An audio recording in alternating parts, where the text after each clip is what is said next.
on today's Canadian-Portuguese Walk of Fame. He is one of our Ministry of Finance. Yes. So we have a wide representation on the Canadian government. You're Portuguese, there's many other people that are there as well? There's been a number of Portuguese Canadians representing the communities in politics at all levels of government, and they've been an inspiration to me as well. And it's one of the reasons I've chosen to run for politics after 25 years in the private sector. And your father was born in Portugal, but you were born in Canada. That's correct. My dad came here in 1953 on May 13th on that inaugural voyage at Pier 21.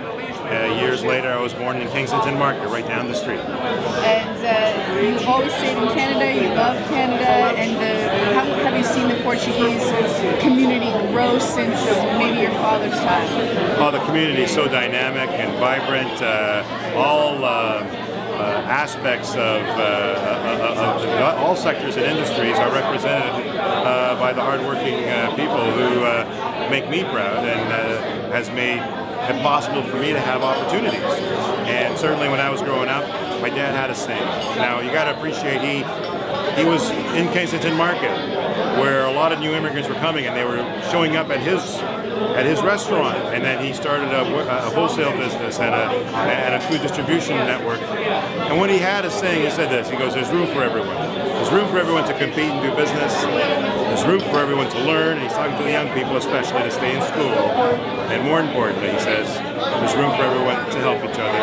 And that's how a community will prosper and grow, and that's the major contributions that Ontario benefits from new Canadians who choose to come here. And I'm very fortunate my dad chose Canada. I'm very grateful that Ontario accepted him.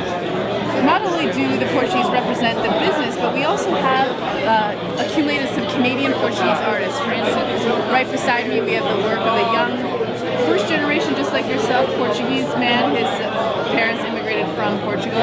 His name is Brad Fermito. He's done his stuff from Montreal. And what do you think of it? It's a renaissance. If you don't notice, it's actually David right here, and he's done this all in finger painting.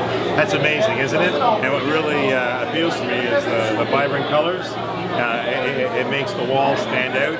And I'm always fascinated by the vision and the ability and talent of individuals. You don't always appreciate what they do, and yet when they have it completed, it's like, wow, it just jumps out at you, and I find it fascinating. So maybe it's the hard work of the immigrant Portuguese people that have given the new generation of Portuguese Canadians the freedom and the ability to express themselves artistically as well. Absolutely. You've got to appreciate that. Many of them came in the 50s when they were fleeing a fascist regime in post-war Europe. They were looking for freedom. They were looking for opportunity. They were looking to breathe, as my father would say. And when they arrived, they had that ability to take risks. Sometimes they fail, but oftentimes they succeed. And you need to have the opportunity to take those chances. These young people today are benefiting from those sacrifices and those opportunities, and now they are taking those chances. They are making things happen, and I'm very proud of everyone's contribution in our community. Well, thank you very much, Mr. Sousa. Thank you.